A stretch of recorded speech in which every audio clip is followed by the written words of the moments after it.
Everybody, we are back, and today we have Tyler Gatewood here, a photographer and owner of Clark Code, and we're just gonna dive right in.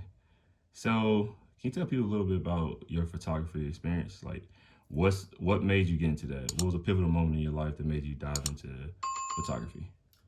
Um, I'd say my dad, he had a big role in me becoming a photographer from the beginning. He gave me this camera. It was an old Nikon film camera, and it just was one of his dad's, and he just let me play with it around and see what I could come up with it. And then from there, I got my own little Polaroid and started framing, composition, trying to see what I could come up with. Just have fun with it. Just came up with more and more from there, and kind of just took a step back once I got around 10 or 11, and just So you was young when he gave you a camera. yeah, I was 8 when he first gave me the camera. Damn, And I wasn't yeah. really doing much with it. I kind of just like was framing and seeing what I could do. I wasn't doing anything with like the manual settings or nothing, but I was learning how to basically use a camera, what a camera was, why does it, when I hit the shutter button, why does it take the picture? Yeah. And I just kind of just grew this love and passion for it. Started shooting all of my friends. I was a skateboarder, so I would shoot all their skate videos. I would do skate pictures, anything creative with a camera that I could just like take a picture of. I was really big on macro photography, anything with plants, get really close, anything just to like open my mind up with the camera and just learn more about it. And then it wasn't until I got about to the high school where I started taking a media class, and one of my favorite teacher to this day, Miss Jackson, the best teacher you'll ever have. She will motivate you to the next step. Yeah. Just kind of keep you level headed. But she kind of got me into the film world and the video world, and seeing, okay, I can take the picture beyond that and just make something else with it. Because before that, I had never done nothing editing wise. I never did anything like with video, didn't really shoot anything with a medium format camera. I'd never done anything like that before. And so being open to this world and learning all these new things all at once I got to high school, it was just like, whoa, okay, this is really what I want to do. It just like fulfilled that hole. I was just like, okay, yeah, this is it. Let's do it. So, Clark Code, what made you come up with that name? Clark Cole is like, again, it came a long time ago. I was on a baseball team. I think I was 11 or 12. Yeah. And my coach, he came up with nicknames for everybody on the team. And he, for some reason, he thought I looked like Superman. Yeah. And he's just like, man, that's that boy Clark Kent. That's Clark Kent over there. He over there fast. He's doing his thing. And one of the things that was funny about it is because I had most steals that season. Yeah. And so Superman, Man of Steel, Yeah. ended up hitting a third base run, and I got all the way around, and the whole time he's yelling my name, there go Clark, there go Clark. And then as soon as I get on base, he's like, there go Clark, that boy cold. And so like that kind of just stuck with me as like a young kid, 11, 12, Clark, that boy's cold. Yeah. I put the two together, I'm like, okay, yeah, it rolls, it flows. And I like it because it stands out more than like an actual name. Yeah. You see it and you're like, oh, what is that? Like, let me go check that out, because you see it, you're like, okay, this is something new. Yeah. So what is some of the I think that's epic right there. That's that's a nice story if people would like to know. What are some of like the obstacles you face dealing with photography? Well, dealing with it as a photographer, Or maybe what I should say is maybe customers, because I know some of the obstacles. That's what I was Yeah, saying. yeah. Yeah, like I mean, more as as a- business wise, like Yep. if you shoot a picture and you know it's perfect because you know the background to everything, but they don't really like it, or maybe just the whole dynamics of dealing with customers, like your best customer and your worst customer. What's some of the obstacles with that? Okay.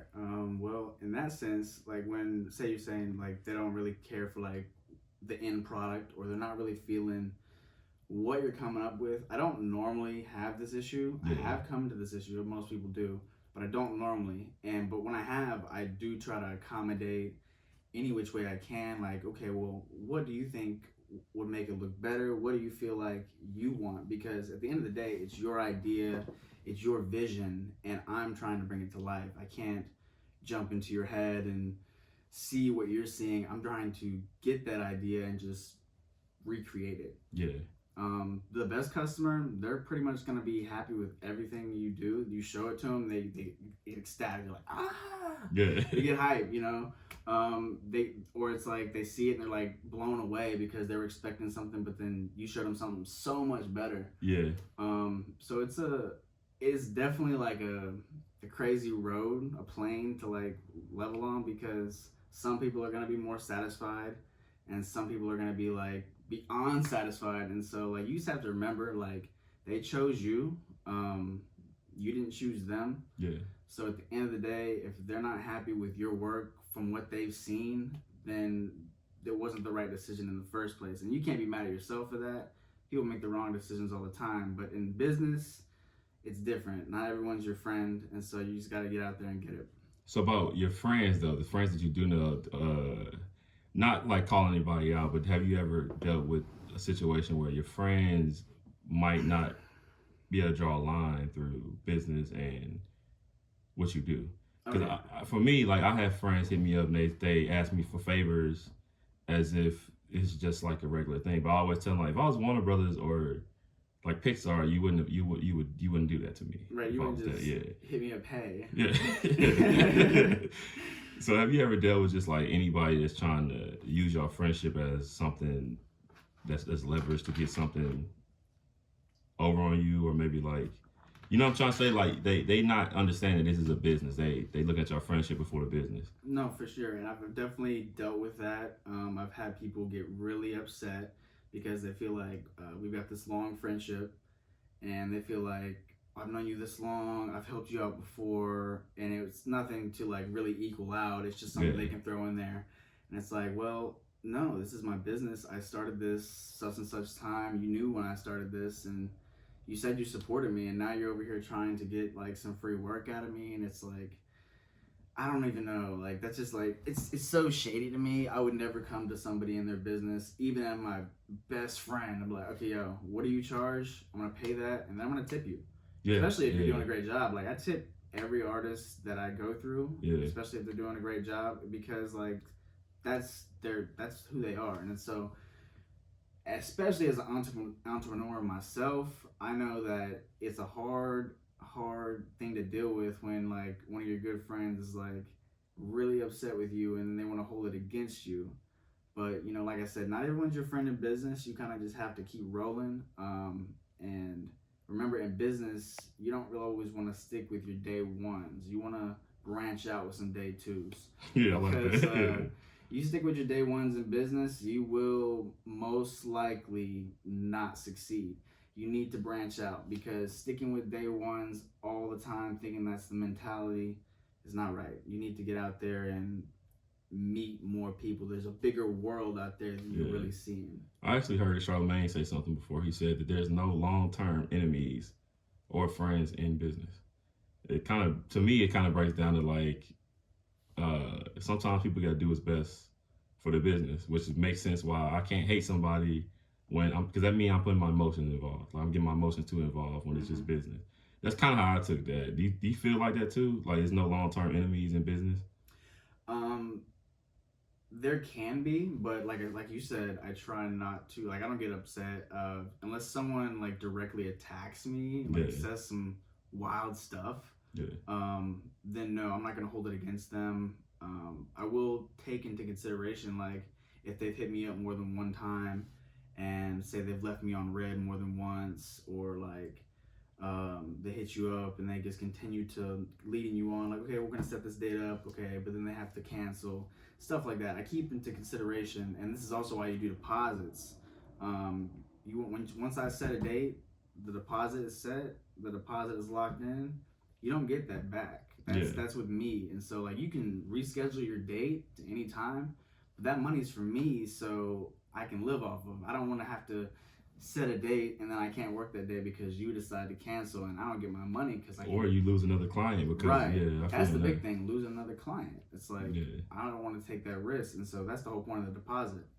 But it's also something just to keep in mind with people, and if they're going to continue to be leading you on, or they're not serious about their work, or if you can see that they just always have this sudden urge to do something business wise, but then a week later it dies out. Yeah. You kind of want to stay away from those people because they're toxic in this industry. They will lead you to places, and then once you try to get somewhere, they'll be like, okay, never mind, let's do something else. Let's do this. I'll change my mind. I wasn't really feeling that. It was just a bad idea.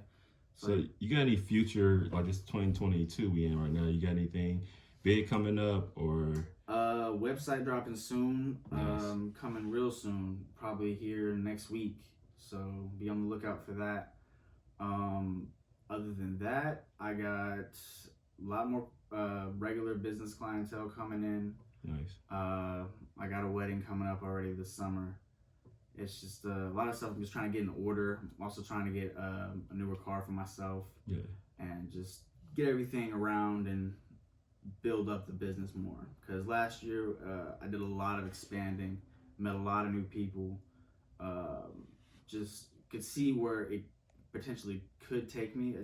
Every year is like a more of a stepping stone to me, and so I just try to grow more each time. And from last year to 2020, I can only imagine what this year's gonna hold, because there's just a lot that's already gonna happen. Yeah. So one thing I want to ask you, because this is the premise of this podcast, is why cancel culture? So can you expand on some of the things you feel about cancel culture? Like, do you agree with it? Do you believe that it lives beyond Twitter and social media? Or do you understand, like, do you feel like it has an importance to it? Because I personally feel like there's not that much transparency involved when sometimes these things explode, right? Because sometimes people could say sorry, and then they're back on like it never happened. So do you think that it's kind of like overboard sometimes, or do you think you understand why they go so far? It's overboard a lot of times, but it's definitely not overboard a lot of times as well. There is. And that's another plane where it's like, okay, people are just playing with it. And there's so many people in the world. We have this thing called the internet that there's going to be so many opinions out there, and not everyone's always going to agree. And no, everything's not always supposed to be canceled from somebody doing something crazy, because everyone is a human. Everyone does mistakes. Everyone does stuff. But like, there is definitely a lot of stuff out there where I've agreed with. I'm like, okay, well, even as a person, you should never have thought that was okay. I don't know where, So it's just specific things. I don't think everything should be canceled, but there is a lot that has happened where people have tried to make it like it wasn't such a bad thing, but it is. And you can't, once you start tolerating bad behavior, then it gets even worse.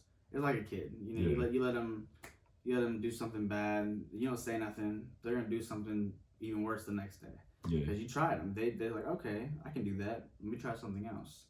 And that's just how it goes with people. It's just human nature. I feel you on that. Before you go, can you tell people how to get in contact with you, how to find your Instagram page, Twitter, if you have a Twitter? I do. I'm gonna get back on there more. I'm gonna be starting using that more. My Instagram handle is Clark Cold. Just Clark, and then cold like temperature. If you want to find me on Facebook, it's Clark Cold Images. And then if you want to find me on Twitter, it's Clark_Cold. Oh, if you got a TikTok, I'm on there too, Clark.Cold. All of them, just go ahead and follow me. The website is going to be called artwithclark.com. And you can go ahead and find me on there and get all your business needs, get all your photo needs in, and we can get this thing rolling, 2022. All right, y'all be on the lookout for all that, and definitely tap into the website that's going to be launching soon. And appreciate you coming, man. I appreciate you, man. We out.